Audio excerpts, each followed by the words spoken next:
ìbéèrè yẹn lóhùn wọ́n bá ní wàásù lẹ̀ Psalm 15 ni mo lè fún wọn. Ó ní Olúwa ta ni yóò máa ṣe àtìpó nínú àgọ́ rẹ̀. Olúwa ta ni yóò ṣe àtìpó nínú ilé rẹ̀. Ẹni tó ń rìn déédé tó ń ṣiṣẹ́ òdodo.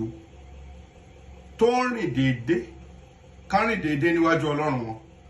Tó ń ṣiṣẹ́ òdodo. Tí kò mú ọmọlàkejì rẹ̀ sí ọkàn. Tó ń sọ òtítọ́ inú rẹ̀. Ẹni tó ń sọ òtítọ́ inú rẹ̀. Ṣé rí pé ìwà àtẹ̀sìn ó jọ dọ́gba ni. Lágbájá ò ṣẹ̀mí. Tí a gbé ọ̀rọ̀ 2023 sínú di 2024.